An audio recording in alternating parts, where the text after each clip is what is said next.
Actually কি এটা নিয়ে তো সবাই আমরা চিন্তা করি নাই, এটা কোচ ক্যাপ্টেন চিন্তা করছে।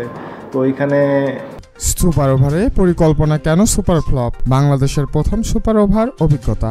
মিরপুরে হয়েছিল এক রোমাঞ্চকর মুহূর্ত। প্রায় 213 রান, শেষ হয়েছে 50 ওভার। তারপর সুপার ওভারে লড়াই, কিন্তু কি পরিকল্পনা ছিল ভুল? বাংলাদেশের প্রথম সুপার ওভারে হার। তাই আজ আমরা জানব কেন এই সুপার পরিকল্পনা বাজেভাবে শেষ হলো। আপনারা দেখছেন জিবিসি বাংলা, সত্য ও ন্যায়ের পথে। সিরিজের দ্বিতীয় ওয়ানডেতে বাংলাদেশ 50 ওভারে জমিয়ে উপহার দেয় 213 রানের তালিকা। তারপর সুপার ওভারে লড়াই করে হেরে যায় দ্বিতীয় দল হিসাবে। এই ম্যাচে বাংলাদেশের অধিনায়ক ছিলেন মেহেদী হাসান মিরাজ, যিনি নিজেই বলেছেন বাংলাদেশের জন্য এটা এক নতুন অভিজ্ঞতা। ইতিহাসের প্রথমবারের মতো দেশ হিসাবে অংশ নেওয়া এই সুপার ওভারে। পরিকল্পনা ও বাস্তবতা।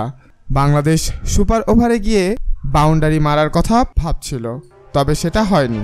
আক্রমণযুক্ত ব্যাটসম্যানদের পাঠানো হয়েছিল, কিন্তু শেষ 6 বলের মধ্যে প্রয়োজন ছিল একটা বাউন্ডারি, যেটা পাওয়া যায়নি। আমি ব্যর্থতাটা আমার কাঁধে নিচ্ছি, আমরা বাউন্ডারি মারতে পারিনি। সাইফ সরকারের মন্তব্য। টিম ম্যানেজমেন্ট ও সিদ্ধান্ত। যেখানে প্রত্যাশা ছিল রাশেদ হোসেন নামবেন সুপার ওভারে, সেখানে নামানো হয়নি, যেটা পরে সবাই প্রশ্ন করেছে। টিম বলেছে কোচ ও অধিনায়কের সিদ্ধান্তে তারা ছিলেন। এটা কোচ ও অধিনায়কের পরিকল্পনা। সৌম্য সরকারের বক্তব্য। অতিরিক্ত প্রসঙ্গে তিনি আরও বলেন, অদ্ভুত হলেও সত্য, এই ম্যাচ 2 দলই 50 ওভারে প্রায় একই রানের মধ্যে শেষ করেছে। তার সেই রেশ কাটা হলো সুপার ওভারে।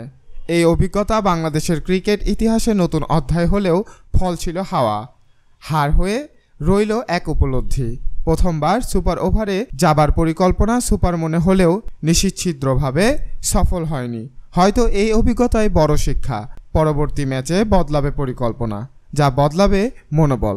মিরাজ বললেন, আমরা পরের ম্যাচের দিকে তাকিয়ে আছি। যে অভিজ্ঞতা আজ আক্রান্ত হয়েছে, আগামীকাল হয়তো সফলতার বীজ রোপণ করতে পারবে। জিততে না পারলেও ইতিহাসের নাম লেখানোর সুযোগ পাওয়া বড় কথা, তবে সবচেয়ে বড় কথা সেখান থেকে শিখে ভবিষ্যতের ঠিক পথে চলা। আপনারা দেখছিলেন এতক্ষণ জিবিসি বাংলা, সত্য ও ন্যায়ের পথে। ধন্যবাদ।